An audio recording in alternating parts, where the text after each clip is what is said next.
নমো তচ্ছা ভগবতো অরহতো সম্মা সম্বুদ্ধস্স। জগৎপূজ্য মহাকারণিক তথাগত সম্যক সম্বুদ্ধ শ্রীচরণের শ্রীতপবিত্র নাম নিবেদন করে, পরম শ্রদ্ধেয় ভান্তেরকে বন্দনা নিবেদন করে এবং পূর্ণপারমিতে অংশগ্রহণকারী সকল উপাসক উপাসিকাগণের নিরোগ দীর্ঘায়ু সুখী জীবন তথা জ্ঞান বিমণ্ডিত জীবন কামনায় শুরু করতে চলেছে আজকের অভিধর্ম চর্চা ক্লাস। উপাসিকা অমিতা বড়ুয়া, আমাদের পেজ নাম্বার কত ছিল? পরম শ্রদ্ধেয় ভান্তে, আপনার জন্য আমি এই বইটা ইয়ার মধ্যে পাঠাচ্ছি, ভান্তে আপনার মোবাইলের মধ্যে আপনি ডাউনলোড করে নিতে পারবেন বই। আর না না, আপনার কাছে এমনি আছে বইটা, বীরেন্দ্রলাল মুচ্ছুদ্দির বইটা আছে তো? হ্যাঁ, ওটার মধ্যে আপনার আমরা উপাসিকা আমরা ইয়ার মধ্যে কত ইয়ার মধ্যে আছি এখন?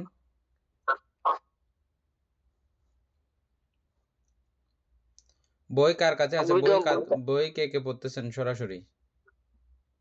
বই আছে তো এখানে। বই 226 পৃষ্ঠা।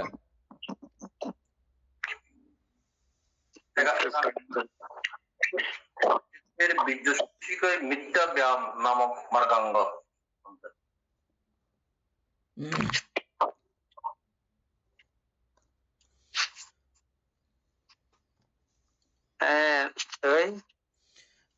আমরা এই মিথ্যা ব্যায়াম এই জায়গাটা পড়তে গিয়ে আমাদের আর্যাষ্টাঙ্গিক মার্গ আলোচনা হয়েছে। পুনরায় আমরা সম্যক স্মৃতি পর্যন্ত আলোচনা করেছি।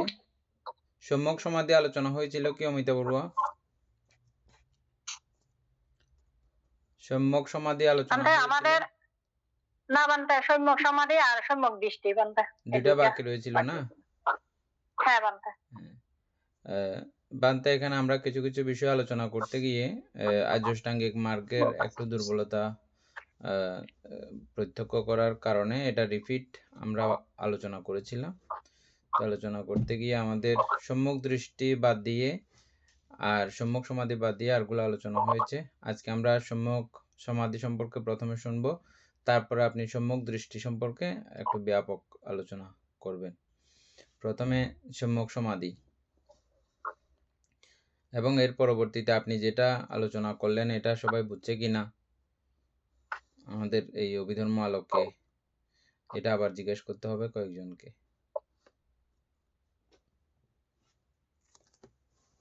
সম্যক সমাধি হচ্ছে যে চিত্ত একাগ্রতা। তো এই চিত্ত একাগ্রতার মধ্যে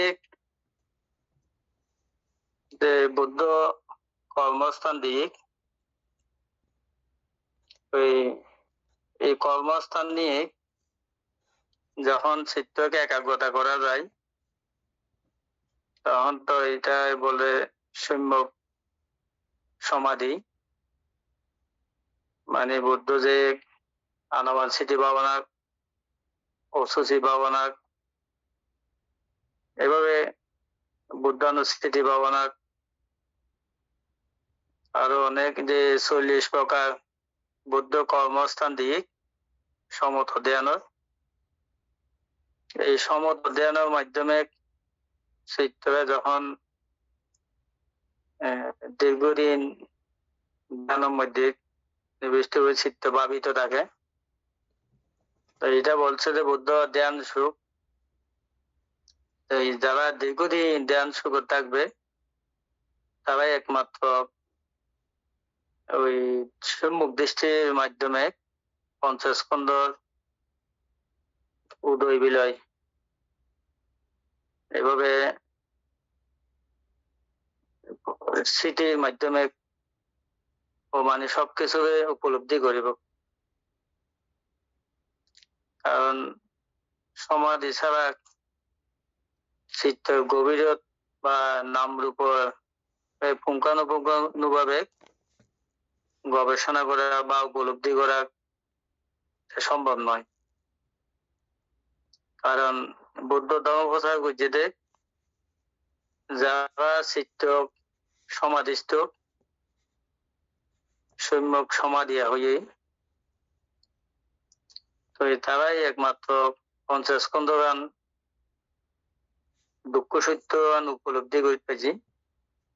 এবং সমুদয় সত্যের কারণে দুঃখ সত্য উদয়, এভাবে তারা সমুদয় সত্যবান ত্যাগ করি, দুঃখ সত্যবান জ্ঞাত হই, তারা নিরুত্থানের ভাবনা করছে। সবকিছুর জগতের মধ্যে বিনাশ আছে, এভাবে বিনাশ ভাবনার মাধ্যমে ও মানে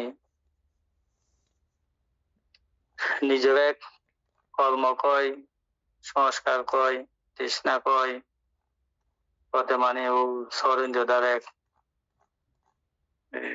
ভাবনার মাধ্যমে ও মানে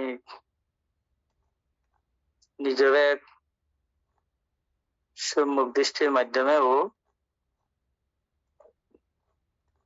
সত্য পথে বা জ্ঞান পথে তার জীবন অতিবাহিত করে, এভাবে মানব জীবন সার্থক করিব। ওই সমাধি যার থাকিব তারা বহি জগৎ ত্যাগ করিব, অন্তর জগৎ থাকিব। ওই অন্তর্জগৎ বলতে যে দেহ মধ্যে যারা অনুভূতি হয়, প্রথমত ধ্যান আলম্বন থাকিনি অনুভূতিরে পর্যবেক্ষণ করিব। কারণ জগতের মধ্যে যা কিছু আমরা অনুভূতি হয়, এই বুদ্বুদ মরিচিকার মতো উৎপন্ন হওয়ার পরপরই বিনাশ হয়। তাই জ্ঞানীরা এই সরেন্দ্রদার এক সবকিছুর উৎপত্তি বিনাশ দর্শনের মাধ্যমে ও মানে সুখের প্রতি আসক্তি থাকতো নয়, দুঃখের প্রতি বিরক্তি থাকতো নয়। এবং আসক্তি মানুষদের সুখর বন্ধন, বিরক্তি মানুষদের দুঃখর বন্ধন। এবার ও বন্ধন মানে যে কান কর্ম সৃষ্টি হয়, ও কর্ম করতে নয়। কারণ চিত্ত অজ্ঞানতার কারণেই কর্ম সৃষ্টি হয়। যখন ও সম্মুখ দৃষ্টি হয়নি পঞ্চস্কন্ধ উদয় বিলয়, দুঃখ সত্য উদয় বিলয় উপলব্ধি করে, তখন ও অবিচ্ছেদ্য ভাবে এই সরেন্দ্রতার এক যা কিছু উৎপন্ন হইবে বিন্যাসের মাধ্যমে জগৎ সত্য হলে থাকিব। এই জগতের মধ্যে বুদ্ধ অধ্যায় সাবেজ্য সত্য একমাত্র সত্য হই, সাবেজ্য সত্যবান প্রতিনিয়ত ও মানে দুঃখ কারণ না উপলব্ধি করতে পারে। দুঃখ কারণ হলে দে ওই সর তৃষ্ণা, কাম তৃষ্ণা, রূপ তৃষ্ণা, অরূপ তৃষ্ণা, তো এই তৃষ্ণার কারণেই সত্য হলে দুঃখ হয়। এই জ্ঞান বিভাগ এই তৃষ্ণার এক পরিবর্তনশীলতা দর্শন করেননি, তৃষ্ণা কয় করিব আর কি। এই বুদ্ধ অধ্যায় যারা দীর্ঘদিন ধ্যান সুখ থাকে, তারা এই মার্গ সুখ করিব। মার্গ হলে দেখ সরিন্দ্রদার এক যা কিছু উৎপন্ন হয় এই বিনাশ ভাবনা করিব, বিলয় ভাবনা করিব। এভাবে বুদ্ধ অধ্যায় যারা বিলয় ভাবনা করিতে পারে, তারা সুখের প্রতি আসক্তি বা দুঃখের প্রতি বিরক্তি আর উৎপন্ন হইতে নয়, এবং ও বিচ্ছিন্ন হবে কর্ম ক্ষয় করিব, সংস্কার ক্ষয় করিব, তৃষ্ণা ক্ষয় করিব। এভাবে ক্ষয় হতে থাকিলে ও মানে হচ্ছে মানে এই লোকোত্তর ধর্ময়ান মানে বৌদ্ধ সভা নীতিতে কিভাবে মানুষ সত্য হলো জন্ম শোধ করে, কিভাবে সত্য হলে জন্ম নিবোধ করে কেন উপলব্ধি করিব। এটা তো সম্যক দৃষ্টিময় পবিত্র সময় নীতির বিষয় আছে। পবিত্র সময় নীতি একদিকে জন্মস্রোত আর একদিকে জন্ম নিরোধ আছে। এই জন্মস্রোত অর্ধে সম্যক দৃষ্টিরায় যা কিছু উৎপন্ন কুশল উদয় করিব, কুশলের মাধ্যমে ও সুগত ভূমি জন্ম চিত্তকে ভাবিত করে। এই যখন এই পঞ্চাশখণ্ড দুঃখ সত্য উচ্চতর জ্ঞান দিয়ে উপলব্ধি করে, তখন বিদর্শন ভাবনার মাধ্যমে ও কুশলের পরিবর্তনশীল বিলয় ধর্ম উপলব্ধি করিব। এভাবে তখন অবিদ্যার্থন বিদ্যা উৎপন্ন করিব। অবিদ্যা আছে তো উদয়, তো এই জ্ঞান বিভাগ সম্যক দৃষ্টি বিভাগ অবিদ্যাকে উপনস্য করিনি শীল সমাধি প্রজ্ঞা অনুশীলন করিব এবং সমত বিদর্শন ভাবনা করিব।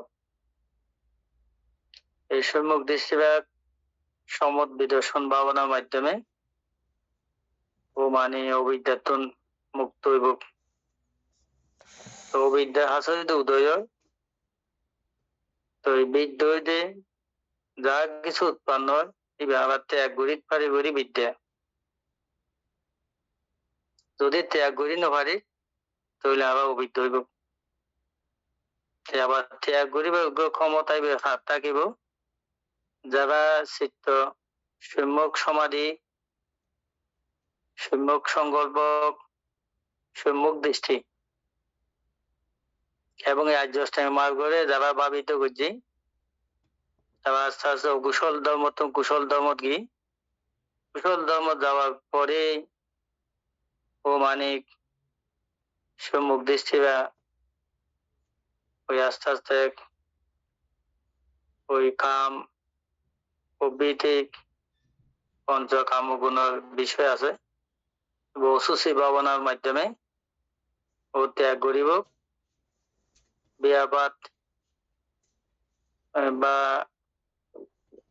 এই হিংসা বিদ্বেষ মূর্তি ভাবনার মাধ্যমে এই পরিণ করিব। এভাবে আর্যষ্টা মার্গের মাধ্যমে ও মানে কুশল ধর্ম যাব।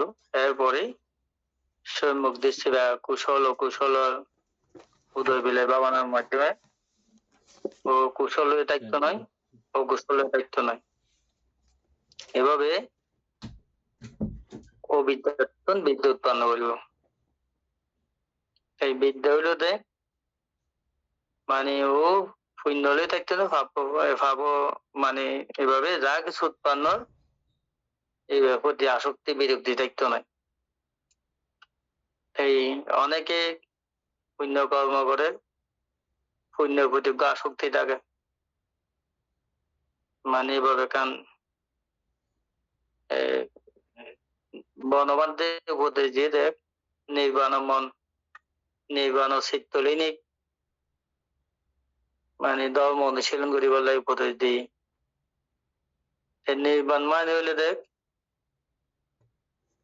সবকিছু ত্যাগ করুন, সুখ দুঃখ মানে ভাব পুণ্য এভাবে সব ত্যাগ করতে থাকিলেই তারা একমাত্র এই ধর্ম সংস্কার মুক্ত হইব, তৃষ্ণার্থ মুক্ত হইব, উপাদার্থ মুক্ত হইব, ভবত্ব মুক্ত হইব। এভাবে বৌদ্ধ ধর্ম এই সম্যক সমাধি, সম্যক দৃষ্টি, সম্যক সংকল্প এভাবে তারা পরিপূর্ণ মাধ্যমে ও চিত্ত নিভূত হইব আর কি। ঠিক আছে বান্ধব, তাইলে এখন একজনরা জিজ্ঞেস করুন যে সম্যক সমাধি আর প্রথম আলোচনার বিষয় হইতে সম্যক সমাধি কোনে কিরকম বুঝছি, যে কোনো একজনের জিজ্ঞেস করুন।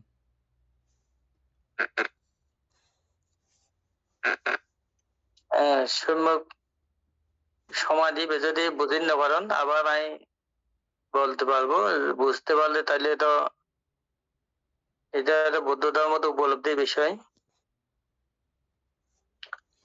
অমিতা বড়ুয়া সমাধি হচ্ছে সম্যক সমাধি সম্পর্কে ভান্তে যা বলছে আপনি বলার চেষ্টা করেন।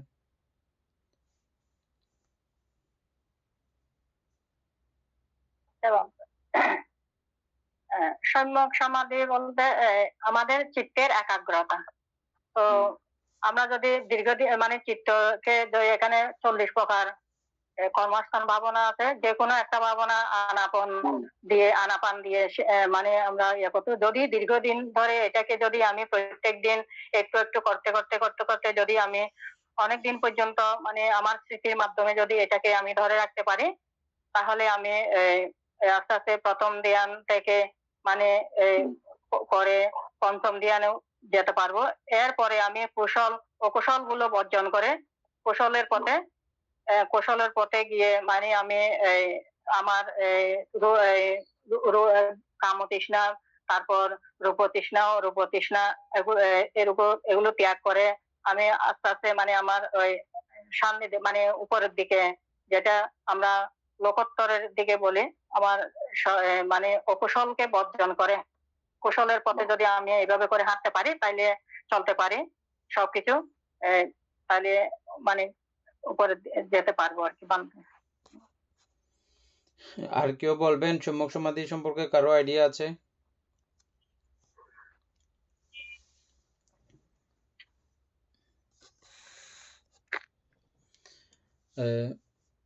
অমিতা বড়ুয়া আমি বলছি, আপনি লিখে ফেললেন এবং পরম শ্রদ্ধেয় ভান্তে আছে, আমাদের ভুল হলে এটা ভান্তে দেখে দেবেন।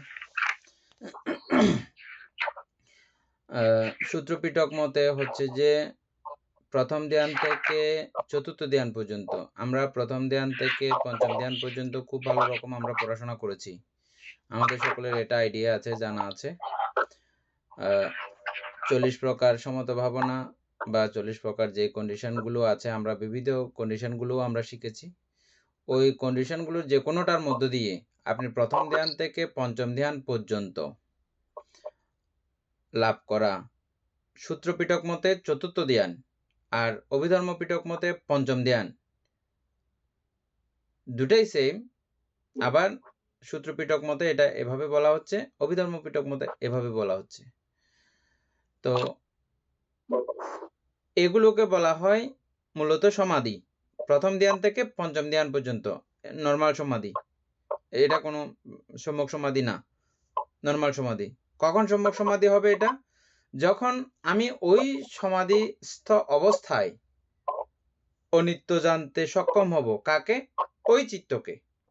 আমার যে চিত্ত এখন সমাধিস্থ হয়েছে, ওই চিত্তকে আমি যখন অনিত্য জানতে সক্ষম হব, এই চিত্ত দুঃখদায়ক এটা বুঝতে সক্ষম হব, এই চিত্ত অনাত্ম এটা যখন বুঝতে সক্ষম হব, ওই জায়গায় দাঁড়িয়ে ওই সমাধিস্থ অবস্থায় এটা বোঝার ক্ষমতা যখন আমার থাকবে, তখন এটা সম্যক সমাধি। বা এই সম্যক সমাধিতে আরো 7 মার্গের যথা প্রয়োগ, আমরা আরো 6টা মার্গ ইতিপূর্বে আলোচনা করে আসছি। প্রত্যেকটা মার্গ সম্পর্কে আপনাদের লেখা আছে কিন্তু খাতায়, হ্যাঁ, ওগুলো প্রত্যেকটা বিষয় এক জায়গায় অ্যাড হবে। এই সমাধির মধ্যে পুরো বিষয়টা যখন অ্যাড হবে, তখন এটা সাম্মা সমাধি। ঠিক আছে, এখানে সমাধিটি সহ অ্যাড হবে। সমাধিটি আমরা এখনই আবার পুনরায় সুন্দর করে আলোচনা করব, খুব ভালো রকম শুনবেন।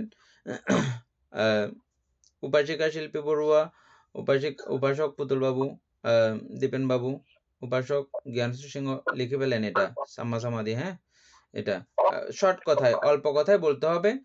সমাধি নর্মাল লোকীয়, এটা সূত্রপিটক মতে চতুর্থ ধ্যান পর্যন্ত, আর অভিধর্ম পিটক মতে পঞ্চম ধ্যান পর্যন্ত, এগুলো নর্মাল সমাধি। এখানে যখন বিপাশনা যুক্ত হবে বা অনিত্য দুঃখ অনাত্মা আরোপ করার বোঝার ক্ষমতা তৈরি হবে, বা আমি ওই অবস্থায় দাঁড়িয়েও অনিত্য দুঃখ অনাত্মা বুঝতে পারি জাগতিক সমস্ত কিছু সম্পর্কে। জগতে আছে কি? নাম এবং রূপ আছে, এছাড়া জগতে আর কোনো কিছু নাই। এটা যখন আমি বোঝার ক্ষমতা যখন ওই জায়গায়ও থাকে, এটা হচ্ছে যে সাম্মা সমাধি। ওকে, ঠিক আছে। শ্রদ্ধেয় ভান্তে, আমরা এখন আপনার কাছ থেকে সাম্মা দৃষ্টি সম্পর্কে শুনবো। এইরকম মানে এগুলো আমাদের আগে আলোচনা করা আছে, তো শর্টকাটে কোথা থেকে সামাদিট্টি শুরু এবং কোন জায়গায় গিয়ে শেষ, 2-4 লাইনের মানে সর্বোচ্চ 3 লাইন বা 4 লাইনের মধ্যে, এটা যেহেতু লেখালেখি করে তারা মনে রাখতেছে, এই জন্য ওটাই আমাদের মানে মেন বিষয়, এটা মানে ইয়া করতে হবে, খেয়াল রাখতে হবে। 2-4 লাইনের সম্মুখ মধ্যে দৃষ্টি মানে হচ্ছে কোত্থেকে যে মানে সামাদিট্টি শুরু হবে এবং কোথায় গিয়ে এটার সমাপ্তি। সম্মুখ দৃষ্টি হচ্ছে যে পঞ্চস্কন্ধ নাম রূপ এবং সাইরের যে সত্য যারা ভাবিত করে তারাই, এবং প্রতিটি সোপান নীতি উপলব্ধি করতে হবে। সেভাবে প্রত্যেক ইন্দ্রিয়ভেদারে যে আমাদের উদয় বিলে হচ্ছে, এটা পঞ্চস্কন্ধ নাম রূপে উদয় বিলয়। এই নাম রূপে উদয় বিলের মাধ্যমে ও সারিয়ে যে সত্যরে ভাবিত করিব। এই সমুদ্র সত্য কারণ হচ্ছে যে তৃষ্ণা, অবিদ্যা তৃষ্ণার কারণে বারবার আমাদের উদয় হচ্ছে। এই প্রথমে উদয়টা জানতে হবে, উদয়টা সরিন্দ্রিয় দ্বারে তীক্ষ্ণ দৃষ্টি রাখিনি স্মৃতি করতে হবে। স্মৃতির মাধ্যমে তখন ও ইন্দ্রিয় শান্ত হইলে তখন বিলয় দর্শন করতে পারবে। এভাবে চাইবে যে সত্যের মধ্যে দুঃখ সত্য উদয়, দুঃখ সত্যের বিলয়, এভাবে মানে উপলব্ধির মাধ্যমে ওই দুঃখ কারণ না মানে তৃষ্ণা, কাম তৃষ্ণা, ভব তৃষ্ণা, বিভব তৃষ্ণা, এই তৃষ্ণার কারণে বারবার উদয়, তো তৃষ্ণা করে পদে থাকিব। মানে এভাবে ও লৌকিক সত্য, সমুদ্র সত্য, দুঃখ সত্য, এটা ভাবিত করবে। এভাবে ভাবিত কারণে ও মানে জগতের মধ্যে আবার সবকিছু যে পরিবর্তন বা হচ্ছে, এটা উপলব্ধির মাধ্যমে ও মানে আস্তে আস্তে মানে অনাত্মা ধর্ম উপলব্ধি করিব। লৌকিক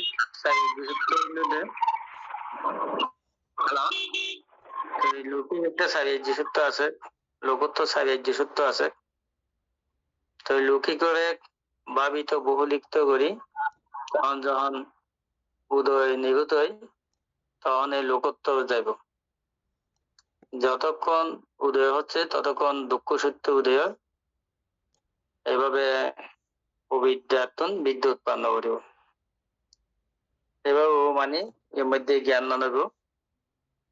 ওই যতক্ষণ ওই উদয় বন্ধন হইব ততক্ষণ দুঃখ উপলব্ধি হইব। উদয় যখন বন্ধ হইব তখন নিরুত্থান এবং মার্গান গঠন করিব। এভাবে সম্মুখ দৃষ্টিরা তখন সবকিছুর মধ্যে বিলয় ভাবনার মাধ্যমে সব ইন্দ্রিয় ধারণ তৃষ্ণা ক্ষয় করিব। তো এভাবে এখন প্রচেষ্টা থাকন করিব, যা কিছু উৎপন্ন দুঃখ সত্য উদয়, দুঃখ সত্য বিলয়, এভাবে জ্ঞানের মাধ্যমে ও মানে আসক্তি বিরক্তি আর উৎপন্ন করতে নয়, এভাবে স্থির থাকিব, শান্ত থাকিব। এই সম্মুখ দৃষ্টি আরো বিভিন্ন ভাবে উপলব্ধি গ্রহণ করিব, কারণ সরিন্দ্রিয় দ্বারা যে আবার উৎপন্ন দেখিলে অবিদ্যার কারণে, তৃষ্ণার কারণে এবং উপাদান পাওয়ার কারণে, তাহলে অবিদ্যার্থ বিদ্যা, তৃষ্ণার্থ মুক্তকরণ করিব, পদার্থ মুক্তকরণ করিব, ভবত্ব মুক্তকরণ দিবে ভাবনার মাধ্যমে। এই বুদ্ধ উৎপন্ন হইব, এইভাবে অজ্ঞান আছে, এইভাবে আমাদের জ্ঞান উৎপন্নকরণ করিব। এইভাবে তৃষ্ণা আছে, তৃষ্ণার্থ মুক্তকরণ করিব। এভাবে মানে অকুশল উৎপন্ন কুশল উৎপন্ন বরণ করে। এভাবে মানে প্রতিটা ইন্দ্রিয়দ্বারে প্রত্যেক আলম্বনের মধ্যে যদি জ্ঞান প্রয়োগ করিতে পারে অমৃত, আর যদি জ্ঞান প্রয়োগ করিতে পারে মৃত। মৃত মানে প্রমত্তন, আসক্তিকরণ বা বিরক্তিকরণ বা বাইরের রূপের সাথে স্পর্শ, শব্দ রূপের সাথে স্পর্শ, এভাবে ইন্দ্রিয় দ্বারা যদি স্পর্শ হয় তাহলে মধ্যে কর্ম সৃষ্টি হয়। আর যদি স্পর্শ ত্যাগ করিতে পারে তাহলে জ্ঞান লাগে। এরে লৌকিক জ্ঞান লোকোত্তর জ্ঞান যদি ত্যাগ করিতে পারে লোকোত্তর লাগে। যদি প্রতি যদি আসক্তি থাকে, বিরক্তি থাকে, তাহলে এর মধ্যে কর্ম সৃষ্টি হয়। এভাবে জ্ঞান বিভাগ অবিচ্ছেদ্য ভাবে সরিন্দ্র দ্বারে মানে স্মৃতি রাখিব এবং জ্ঞান উদয় করিব। জ্ঞান অর্থ হচ্ছে ত্যাগ, অনুভূতি ত্যাগ। এই অনুভূতি বুদ্বুদ মরিচিকার মতো উৎপন্ন হয়, বিনাশে যায়। জগতের একটা চিরন্ত সত্য, কিন্তু আমরা অজ্ঞানতার কারণে অজ্ঞানগুলি উদয় অজ্ঞানগুলি ত্যাগ করে, তার কারণে চিত্ত জন্ম স্বরূপ থাকে। জ্ঞানীরা জ্ঞানগুলি উদয় করিব, জ্ঞানগুলি ত্যাগ করিব। কারণ যা কিছু উৎপন্ন এই বিনাশ, এটা জগত সত্য। এই সত্য থাকিলে তাহলে আস্তে আস্তে মানে নিজের নির্বাণ পথ বা সত্য পথে বা জ্ঞানের পথে থাকিলে তাহলে আর কেউ ক্ষতি করতে নাই। এভাবে উপলব্ধি গ্রহণ করিব আর কি। ঠিক আছে, অমিতা বড়ুয়া সামাধিটি সম্পর্কে বলেন।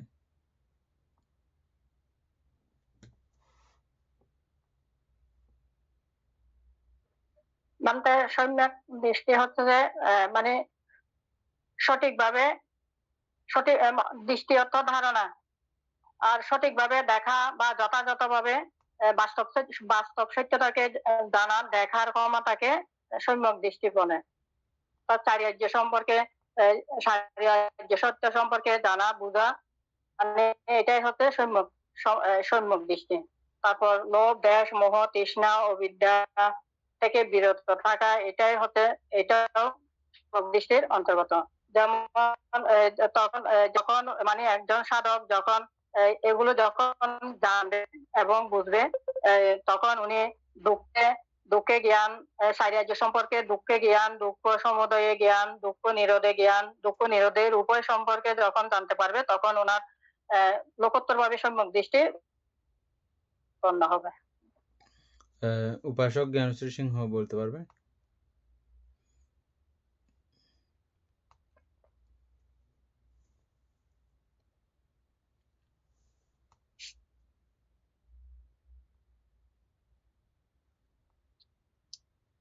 লোকোত্তর ভাবে উৎপন্ন বোধে যখন ও নিবেশ সত্য মার্গ সত্য উপলব্ধি করিব, উদয় বন্ধনের পরে লোকোত্তর ভাবে উপলব্ধি করিব। এমনি লৌকিক ভাবে থাকিব, মানে লৌকিক ভাবে ভাবিত বহুলিত করে এক সময় যখন উদয় বন্ধ হইব, তখন এই অবিদ্যাত্ম মুক্ত, সংস্কারত্ব মুক্ত, বিজ্ঞানত্ব মুক্ত হয়। মানে ইন্দ্রিয়দা যখন আলম্বন শূন্য হয় তখন এই লোকত্ব হয়। যতক্ষণ আলম্বন আছে, আলম্বনের মধ্যে আমরা জ্ঞান উৎপন্ন গ্রহণ করিব। যা কিছু উৎপন্ন বুধ মরিচিকার মতো বিনাশ হয়। যখন উৎপন্ন নয় তখন আর বিনাশ নয়।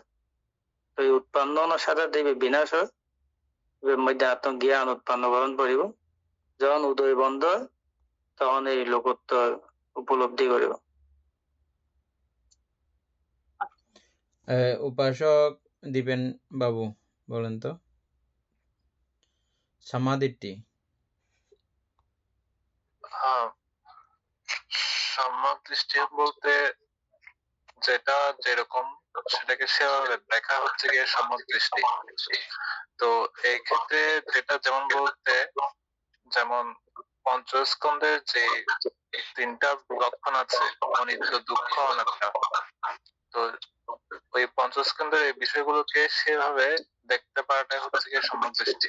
এছাড়াও চারিত্র্য সত্য সম্পর্কে জ্ঞান, এটাও সম্যক দৃষ্টির মধ্যে পড়ে। ঠিক আছে, উপাসক জ্ঞানশ্রী সিংহ বলতেছেন না যে?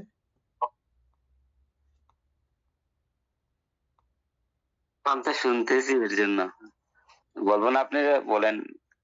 হ্যাঁ, ঠিক আছে। উপাসক নয়ন বাবু বলবেন নাকি গাড়িতে আছেন?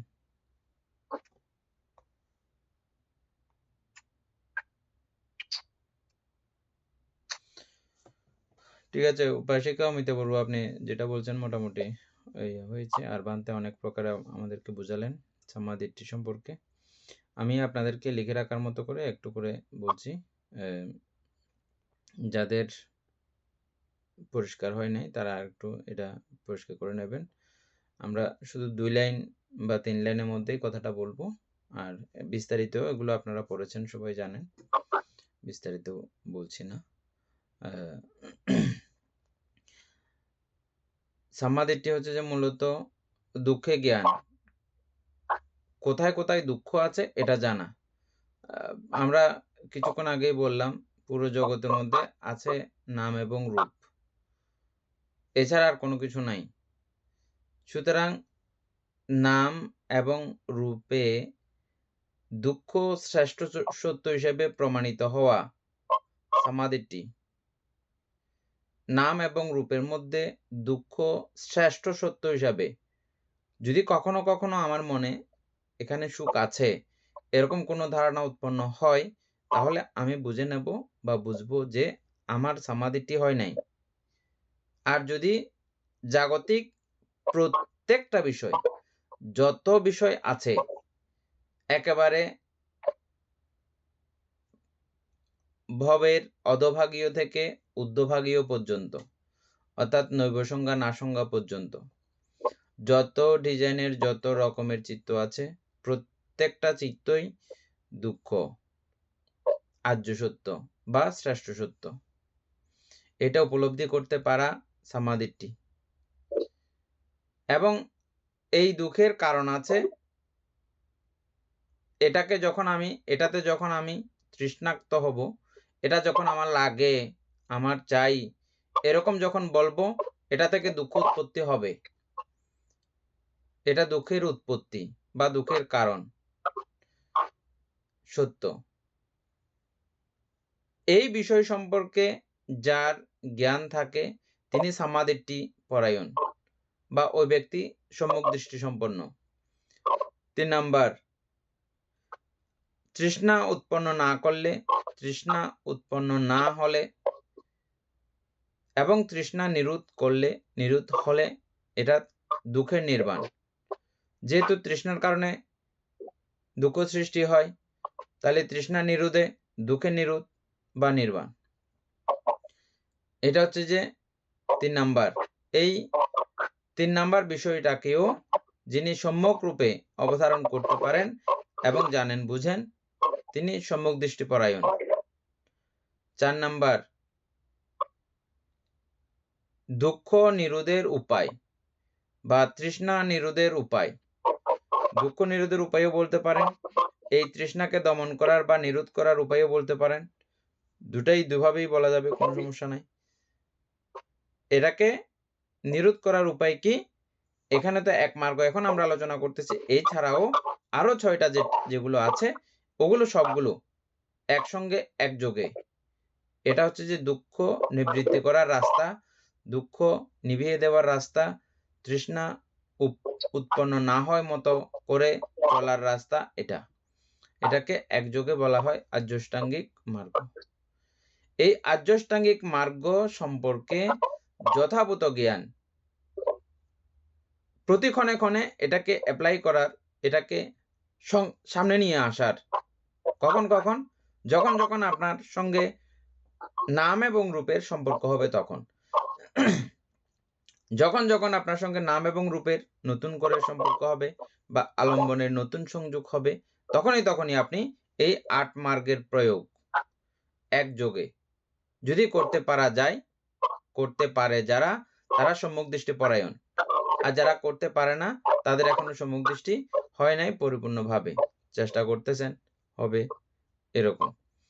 তাহলে এটা মূলত আমরা লোকীয় এবং লোকোত্তর ভাবে বিভক্ত করি, যদিও বা কারো কাছে এটা খুব হার্ড বা কঠিন মনে না হওয়ার জন্য। মূলত সাম্মাদিট্টি কিন্তু লোকোত্তরই। সাম্মাদিট্টির মধ্যে কোনো লোকীয় কোনো হিসাব আসলেই নাই। যতক্ষণ পর্যন্ত এটা লোকীয় বলবো, লোকীয়গুলো তো আবার ডাউন হতে পারে। আর যদি ডাউন হয়, ডাউন বলতে আমাকে যদি আবার অপায়ে নিয়ে যাওয়ার মতো আবার পরিস্থিতি তৈরি করতে পারে, তাহলে এটাকে আর লোকোত্তর বলা যাবে না, বা সাম্মাদিট্টি বলাও ওভাবে হয় না। সাম্মাদিট্টি মূলত লোকোত্তর ব্যাপার। এটা এই 8 মার্গের পরিপূর্ণতা ক্ষণেই এই সাম্মাদিট্টি উৎপন্ন হয়। তাহলে দুঃখে জ্ঞান, দুঃখের কারণে জ্ঞান, দুঃখ নিরোধে জ্ঞান, দুঃখ নিরোধের উপায়ে জ্ঞান, এই 4 বিষয়ে জ্ঞান যার কাছে আছে তিনি হচ্ছেন সম্যক দৃষ্টি পরায়ণ, বা তিনি সম্যক দৃষ্টি সম্পন্ন। অত্যন্ত গুরুত্বপূর্ণ, অমিত বড়ুয়া লিখে রাখেন। একটার সঙ্গে একটা এগুলো এত বেশি নিবিড়ভাবে সম্পর্কিত, একটার সঙ্গে একটা খুব নিবিড়। একটা মিস করলে আবার ওই 7টা আপনি মিলাতে পারবেন না। আর্যষ্টাঙ্গিক মার্গ এগুলো প্রত্যেকটা একটার সঙ্গে একটা খুব দারুণভাবে কানেক্টেড। আপনারা নিশ্চয়ই আরো 6 মার্গ, আজকে আমরা 2 মার্গ আলোচনা করেছি, আরো 6 মার্গ আমরা আলোচনা করেছি আগে। আপনাদের নিশ্চয়ই এটা পুরো বিষয়টা খেয়াল আছে, ঠিক আছে? আর এটা আমরা প্রায় সময় এটা প্রত্যেকদিন এটা আবৃত্তি করার বিষয়, এবং আবৃত্তি করতে করতে এটা প্রত্যবেক্ষণ করার বিষয়। প্রত্যেকদিন বন্দনার সময় সকাল সন্ধ্যা 2 বার আমরা বন্দনা করি, হ্যাঁ, তখন আপনারা বন্দনা করার সময় এগুলো প্রত্যবেক্ষণ করবেন যে আমার ওই মার্গ আমার এখনো ঠিকঠাক মতো অটুট আছে কিনা। প্রথম যেটা আমরা সাম্মাদিট্টি বলেছি, সাম্মাদিট্টি আমার অটুট আছে কিনা, সাম্মা সংকাপ্প অটুট আছে কিনা, সাম্মা বাচা ঠিক আছে কিনা, হ্যাঁ। এই কোথা থেকে কিভাবে বললাম আমি, 2 লাইনে সবগুলো আমি কমপ্লিট করেছি। কোথায় কি শুরু, কোথায় গিয়ে শেষ, কোত্থেকে শুরু, কোথায় গিয়ে শেষ, মাঝখানেগুলো আপনি কতটুকু আয়ত্ত করতে পারতেছেন, এটা মাঝে মধ্যে আমরা আবার আলোচনা করে নেব, ঠিক আছে? তাহলে আমাদের আজকে আর্যষ্টাঙ্গিক মার্গ আবার রিপিট করলাম আমরা, এ পর্যন্ত থাক না। আমরা বইয়ে ফিরে যাই। আমাদের মোবাইলের বইয়েও কত পেজ, আর বইয়ের পৃষ্ঠাতে কত পৃষ্ঠা, উপাসক পুতুল বাবু বইয়ের পৃষ্ঠাতে কত পৃষ্ঠা বললেন?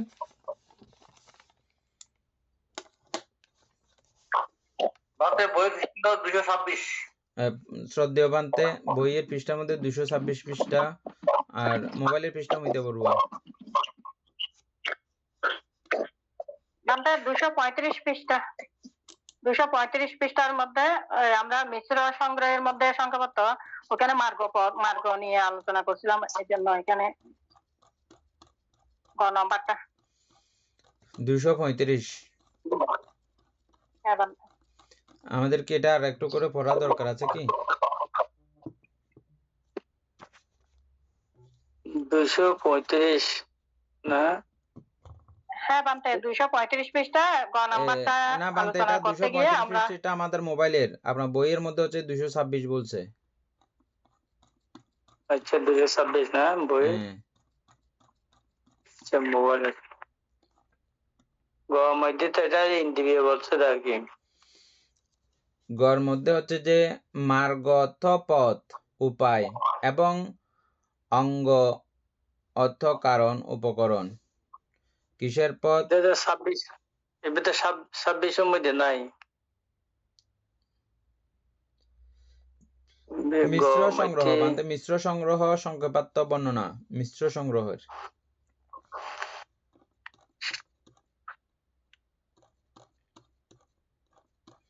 মিশ্র সংগ্রহ। আচ্ছা তাই না? হ্যাঁ, তারপর হ্যাঁ ভাই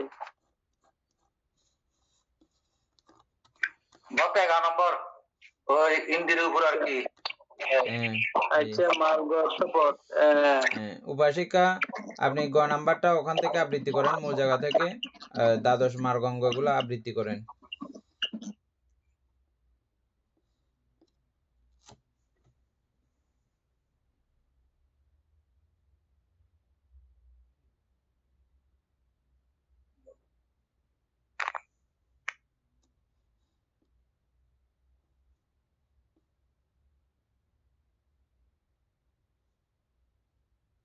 উপাসিকা অমিতা বড়ুয়া।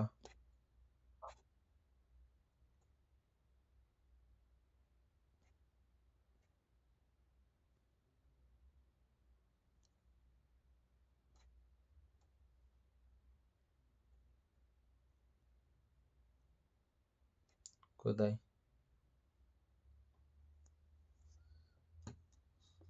উপাসক পুতুল বাবু আবৃত্তি করতে পারবেন? দ্বাদশ মার্গাঙ্গ।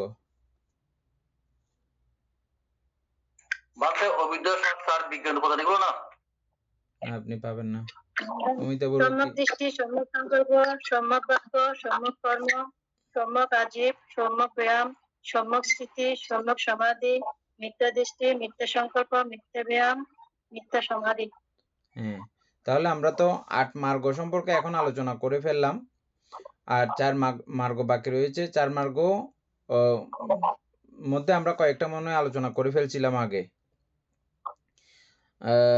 মিথ্যা সংকল্প, সম্যক সংকল্পের অপোজিট মিথ্যা সংকল্প, এটা আমরা আলোচনা করে শেষ করেছি। তারপরে আরেকটা কি মিথ্যা ব্যায়াম, সম্যক ব্যায়ামের অপোজিট মিথ্যা ব্যায়াম, এটাও আমাদের আলোচনা শেষ হয়ে গেছে না? তারপরে হচ্ছে যে কি আরেকটা এরপরে মিথ্যা সমাধি। মিথ্যা সমাধি। মিথ্যা সমাধি কি? যেমন আমরা কিছুক্ষণ আগেই বললাম, সম্যক সমাধির যদি না হয় তাহলে এগুলো সবগুলো মিথ্যা সমাধি। আচ্ছা, এক্ষেত্রে আপনারা প্রশ্ন করতে পারেন যে প্রথম ধ্যান থেকে পঞ্চম ধ্যান এগুলো কি মিথ্যা সমাধি? এটার উত্তরে কি বলবেন?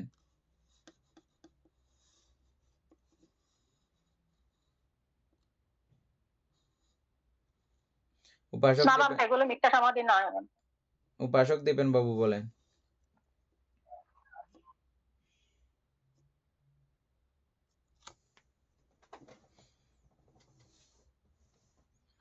না ভান্তে।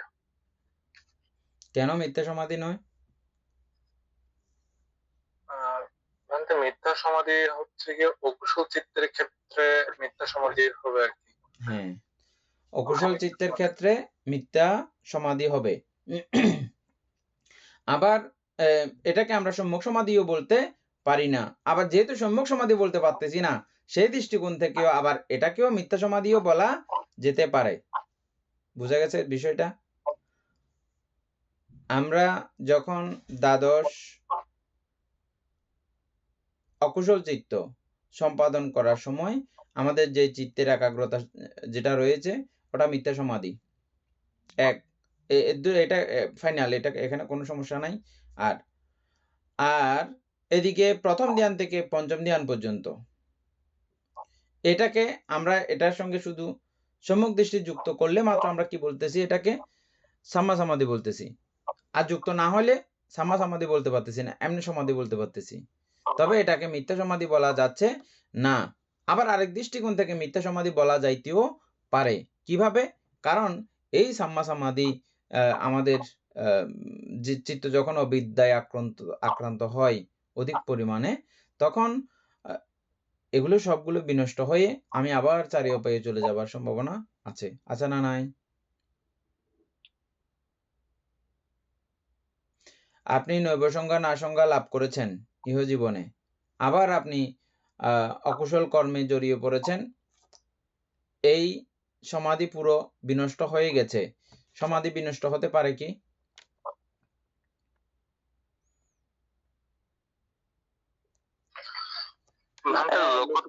লৌকিক সমাধি বিনষ্ট হবে তো।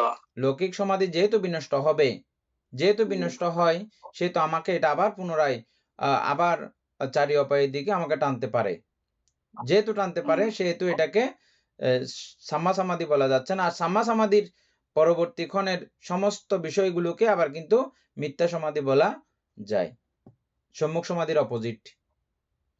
ওইভাবে চিন্তা করলে মূলত এখানে লেখা আছে কিন্তু আমাদের কি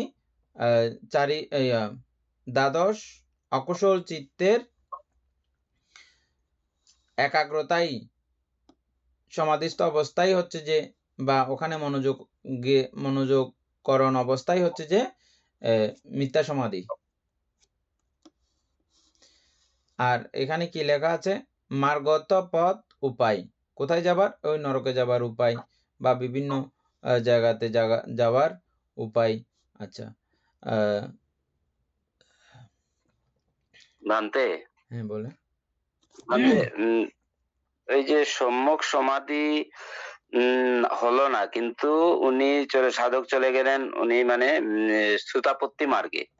তো উনি কুশল চিন্তা নিয়ে সেগুলো ধ্যান লাভ করে শ্রুতাপত্তি মার্গে পৌঁছে যায় নাকি?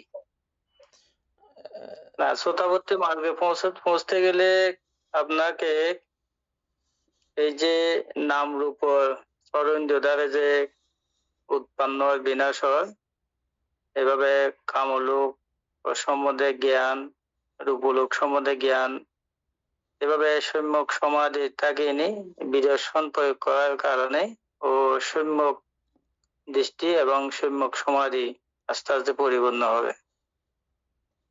আপনি যদি ওই কামলোক লোকলোক সম্বন্ধে যদি বিরক্তি ভাব উৎপন্ন করে এটা যদি মনোযোগী না হয় বা পঞ্চস্কন্ধ উদয় বিলয় বা সরইন্দ্র দ্বারা যা কিছু উৎপন্ন হয়, এভাবে যদি উদয় বিলয় ভাবনা না করেন, এই যে অন্যান্য ধর্মাবলম্বীরা তারা ওই চিত্তরে কি করে গবেষণা না করে মানে এক আলম্বন থেকে যায়। এরপরে ও ক্রমান্বয়ে প্রথম ধ্যান, দ্বিতীয় ধ্যান, তৃতীয় ধ্যান উপনীত হয়ে এভাবে চতুর্থ ধ্যান, পঞ্চম ধ্যান, অষ্টম সমাপতি, এভাবে তো ধ্যান লাভ করার পরে এটা আবার ওই কি কারণে মিথ্যা সমাধি হচ্ছে, ওখানে আবার পঞ্চকামগুণের প্রতি আসক্ত হয়ে ও মানে ধ্যানচ্যুত হতে পারে। যারা সম্যক দৃষ্টির মাধ্যমে পঞ্চস্কন্ধ উদয় বিলয় বা কামলোক লোপলোক ও রূপলোক সম্বন্ধে গবেষণার মাধ্যমে দুঃখ সত্য উদয় হন, ওনার একটা সম্যক দৃষ্টি, সম্যক সমাধি আস্তে আস্তে পরিপূর্ণ হতে যাচ্ছে আর কি। এভাবে উপলব্ধি করতে হবে।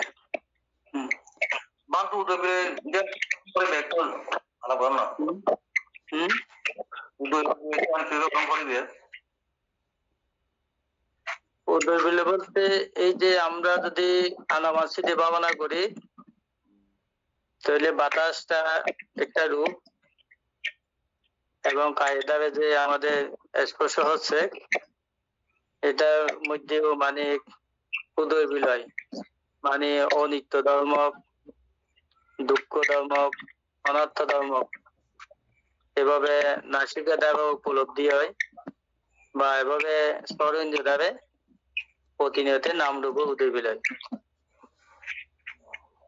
এই জ্ঞানীরা গুলো সজাগ দৃষ্টিতে স্মৃতি রাখিব। ভান্তে মানে অনেক সময় মানে অনেক গল্প শুনেছি বা বুদ্ধের সময় যেমন ননাকবিন্দিক শ্রেষ্ঠীর ছেলে নাকি বুদ্ধের এই ধর্ম কথা শুনতে শুনতে শ্রুতাপত্তি মার্গ লাভ করে ফেলেছে, বা অনেক অনেক এরকম ঘটনা শুনেছি। ওনারা হয়তো মানে ধ্যানে বসেননি, কিন্তু ওনারা শ্রুতপত্তি লাভ করেছেন শুধু বুদ্ধের মানে সেই ধর্মজ্ঞান শুনে শুনে। সেটাতে কি পজিশনে থাকে ওনাদের ধ্যান, সেটা একটু যদি বলেন। না, ওনারা হচ্ছে যে পারিবার সত্য ও ধর্ম ধর্মে বিদর্শন ভাবনা করছে, লৌকিক বিদর্শন ভাবনা ভাবিত আছে।